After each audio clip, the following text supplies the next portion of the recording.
Buenos días a todos los asistentes. Bueno, primero agradecer a la Sociedad Chilena de Estadística por la oportunidad de presentar mi trabajo en conjunto con el profesor guía, doctor Tariq Fayouzi. Mi tema de investigación de proyecto de título es Análisis espacio-temporal no paramétrico de robos, un caso de estudio en Ciudad de Buenos Aires. Entonces, bueno, una gran cantidad de eventos o fenómenos en la naturaleza o la vida diaria pueden ser representados como eventos que se presentan regularmente en el espacio y tiempo. Así como en el trabajo anterior se mencionaba casos de infección, puede ser cierto los domicilios y fecha de infección o periodo de infección de individuos en cierta ciudad. Puede ser un patrón de incendio, ¿cierto? Donde se registra los sitios y la fecha o tiempo de que se produjo el incendio. Así también, estos eventos pueden, o sea, patrones puntuales pueden servir para representar delitos. De hecho, en el estudio de la criminología, hace bastante tiempo, ya un par de décadas, que se interesa, ¿cierto?, en la dimensión espacial de los delitos. En particular, interesa por parte de la criminología la detección de la presencia y ubicación de hotspots, que son zonas donde se concentra inusualmente no algún tipo de delito en particular. Una de las técnicas para la ubicación y predicción de hotspots hay muchas técnicas, pero una de ellas es la estimación de la densidad vía Kernel. Eh, Últimamente ha estado mayor en boga esta técnica debido a que hay mayor capacidad de cómputo y en particular de la tecnología GISP.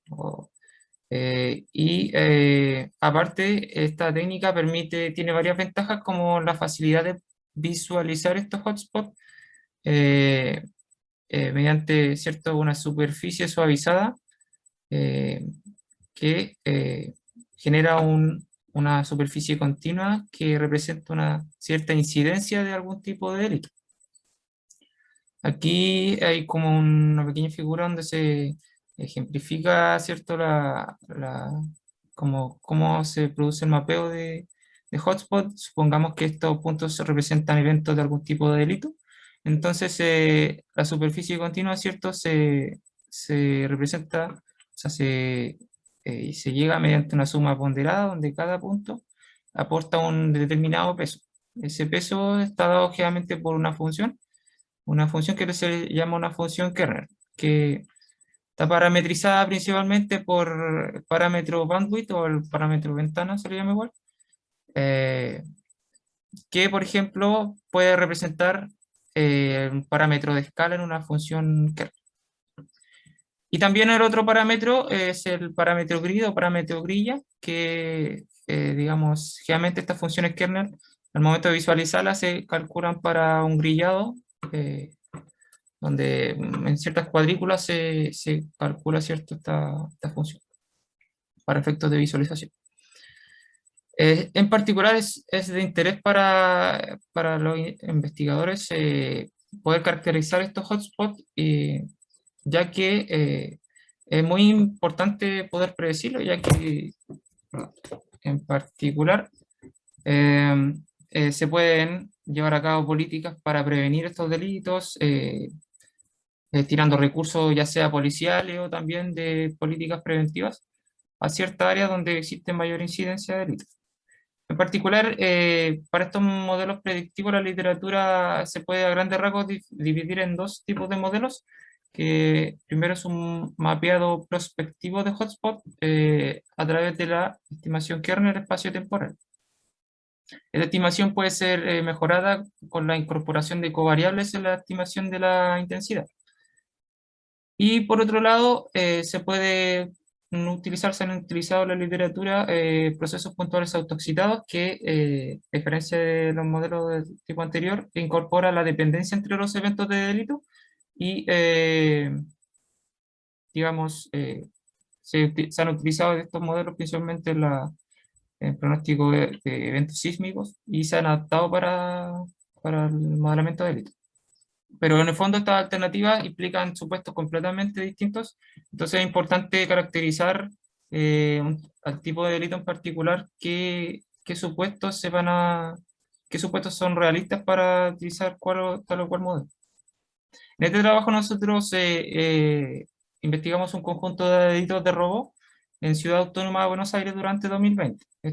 Cada robo denunciado se registraba las coordenadas geográficas, la fecha y franja horaria, aunque la franja horaria no se ocupó, pero sí la fecha, el día y una variable indicadora acerca de si este robo hubo uso de arma en este robo. Entonces, como aproximación, supusimos que el conjunto de datos, ¿cierto?, constituía una realización de un proceso puntual espacio-temporal del tipo Poisson. Esto se ha realizado generalmente en la literatura y no es un supuesto tan restrictivo porque este supuesto es necesario para poder estimar las propiedades de primer orden de este proceso puntual. Y ya estimadas estas propiedades, se puede contrastar si efectivamente la distribución, el supuesto se ajusta a los datos. Entonces, los objetivos principales de este trabajo fueron analizar el comportamiento espaciotemporal de los robos con violencia en Ciudad Autónoma de Buenos Aires como un análisis exploratorio, y en base a ello sugerí un modelo, uno de los dos grandes tipos de modelo que fuera más acorde a los datos. En particular, se verificó tres hipótesis específicas que, bueno, primero si la distribución de robos eh, con presencia de armas o con uso de armas y sin uso de armas son similares. Por otro lado, si la distribución espacial de los robos en Buenos Aires varía en el tiempo. Y por último, si existe un comportamiento de dependencia o de interacción entre los robos registrados o denunciados en Buenos Aires durante 2020. Como una rápida introducción al área de estudio, la ciudad de Buenos Aires, bueno, es la capital de la República Argentina y en particular capital de la provincia de Buenos Aires, la ciudad más poblada de Argentina y está conformada por 15 comunas y 48 barrios. La comuna 1, ¿cierto?, incorpora el casco central de la ciudad y la que tiene mayor población. Algunos descriptivos del conjunto de datos. Aquí está el patrón, o sea, el número de robos por mes. Se vieron igual como investigar ciertos patrones anteriores como contexto y se dio que sí, existe como un comportamiento ciertamente periódico, pero sin embargo este año en particular, que los datos de estudio son del año 2020, se dio una disminución inusual en el mes sobre todo de abril, a lo cual se le atribuyó al aislamiento social preventivo realizado por razones del COVID del gobierno de Ciudad de Buenos Aires, lo que disminuyó en gran parte de los robos durante los meses de abril y junio. La mayor parte de los robos denunciados son como sin armas. ¿Bien? Eso, bueno, puede ser también quizás puede tener otras explicaciones más allá de que no exista arma en el robo, en realidad. Pero eso estaban en los datos, por ejemplo. Como antecedentes, bueno, un patrón puntual, al tener un patrón puntual de eventos, ¿cierto? Donde cada evento representa una ubicación en el espacio, puede ser un par de coordenadas, las cuales ocurren en una región, se supone que ocurre en una región acotada del espacio, y supondremos nosotros que constituye una realización de un proceso puntual espacial X. En particular interesa, una de las primeras características que interesa de este proceso puntual es determinar su intensidad, es decir, el número esperado de robos por unidad de área. En particular, la intensidad de primer orden queda dada por esta fórmula. Eh, y esta intensidad, ¿cierto? Representa, ¿cierto?, el número de eventos esperados en una región infinitesimal. Un supuesto adicional que nosotros realizamos, que ya señalamos, era suponer que el proceso X era un proceso puntual, es un proceso Poisson, en este caso, proceso puramente espacial, y tiene varios supuestos, ¿cierto? Que el número esperado de eventos tiene una distribución Poisson no homogénea, con intensidad dada por esta función, que la información acerca de un subconjunto de la región y no influye o es independiente de información acerca de otro subconjunto. Eh, y eso, y que la probabilidad de que se ocurra más de un evento en un lugar específico es cero. Entonces, una de las herramientas básicas que utilizamos para poder determinar, para utilizar las herramientas de la estimación kernel era escalar esta función de intensidad para que se comportara como una función de densidad, dividiéndola por su valor esperado. Entonces, a partir de ello utilizamos el estimador de densidad de kernel usual de una densidad bivariada, pero en este caso se incorporó la única diferencia sería ese término pH, P sub h, que es determina la término corrección en el borde, que busca corregir el posible sesgo que se ocurre al estimar intensidades en el borde de la región, ya que en el borde de la región el kernel no puede abarcar más observaciones, obviamente, porque no hay observaciones fuera del borde, independiente de que hay robos. Puede ocurrir robo más allá de la ciudad de Buenos Aires a otras ciudades. Entonces, este término busca corregir eso. En particular, es de particular importancia la matriz H, que determina la suavidad del, bueno, ya comentamos que era el parámetro ventana, matriz ventana, que determina la suavidad del estimador kernel. La función kernel, bueno, según la literatura, la elección de la función kernel no es tan crucial en sus resultados, en su desempeño. En este caso, nosotros utilizamos una función normal bivariada, estándar bivariada. Y en contraste, la elección de H sí es crucial y uno puede tener resultados muy distintos con distintas matrices, con distintos parámetros. Esta parametrización, bueno, el parámetro H depende tanto del método de selección de esa matriz como de la parametrización. Básicamente existen tres tipos de parametrización. La parametrización única, que ocupa un radio único, ¿cierto? Como parámetro escala del kernel. La parametrización diagonal y la parametrización llena. Como ilustración de las diferencias de estos dos últimos tipos de parametrizaciones, que por ejemplo aquí tenemos un patrón simulado de puntos de una normal bivariada. Y aquí tenemos en el centro una estimación con un parámetro de una matriz diagonal y en la derecha una matriz llena. En este caso la matriz diagonal no, si bien los puntos simulados tienen una tendencia diagonal, el parámetro ventana diagonal, la matriz diagonal no detecta, ¿cierto?, ese comportamiento y tiene un comportamiento bimodal. No detecta ese comportamiento. Sin embargo, la matriz llena sí lo detecta. Y en este caso sí se ajusta más a los patrones de datos. Nosotros en nuestro caso ocupamos una matriz llena. También el método de selección, así a grandes rasgos, se puede dividir en heurísticos, automáticos y adaptativos. Nosotros utilizamos en este trabajo un método automático, en particular el método plugin. Estos métodos automáticos se basan en minimizar, ¿cierto?, el error, una medida de discrepancia del estimador kernel, que es el error cuadrático medio integral.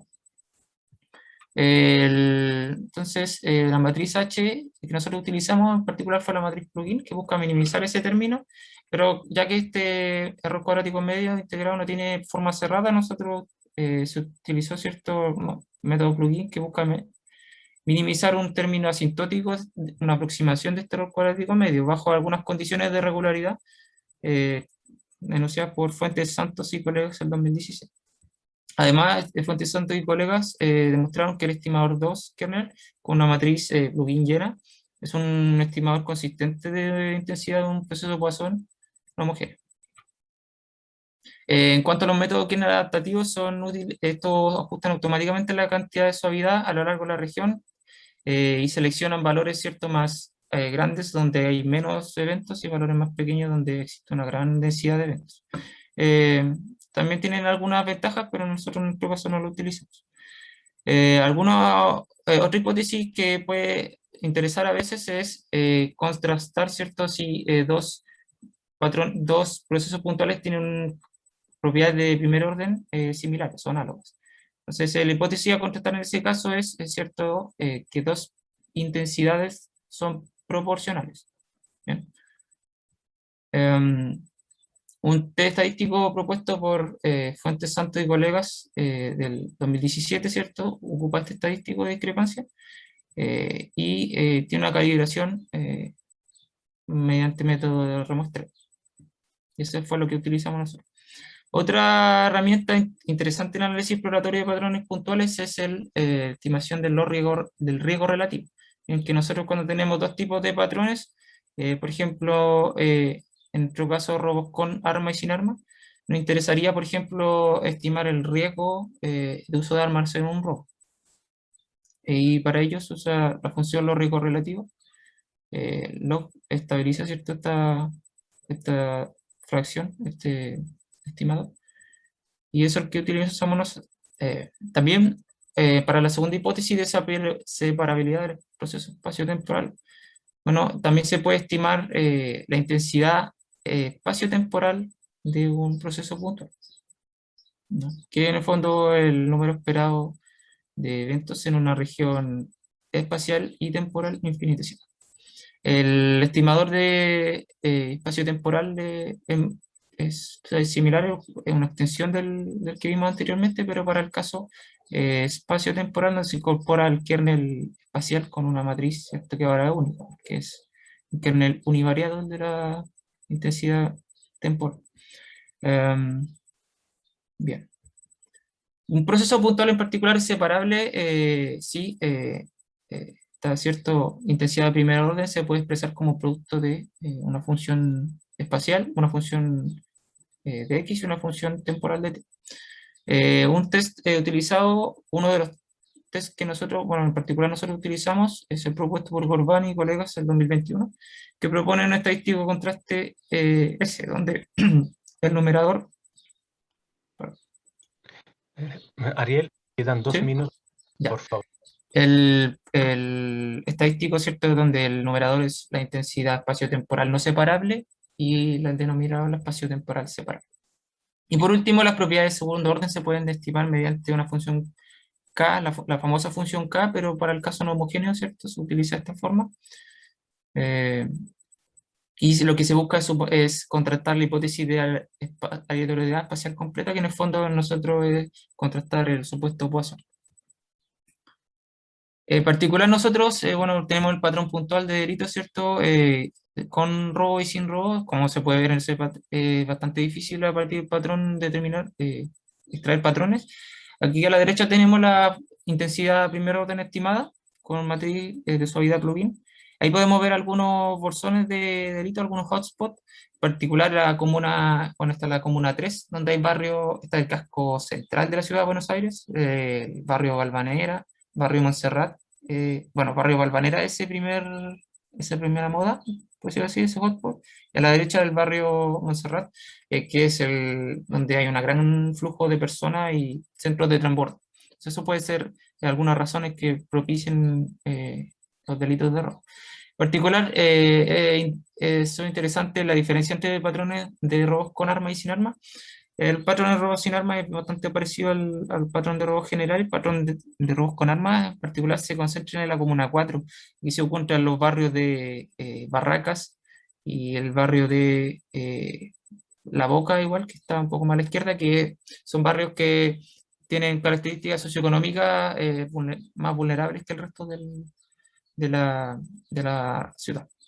Aquí tenemos los patrones para cada mes y si bien se ven parecido al fijarse la escala, ¿cierto? Obviamente se ve, ¿cierto?, que hay una menor intensidad para los meses que había menores robos, como ya vimos en el gráfico de barras. Y se contrastó la hipótesis de separabilidad del espacio. Bueno, primero, perdón, se contrastó la hipótesis de similaridad del patrón de patrones de robos con arma y sin arma, y por la inspección visual claramente eran diferentes y eso se corroboró con el test estadístico. La separabilidad espacio-temporal se contrastó con el estadístico T, y sí se encontró que el patrón, el proceso puntual era espacio separado, el espacio temporal separado, perdón.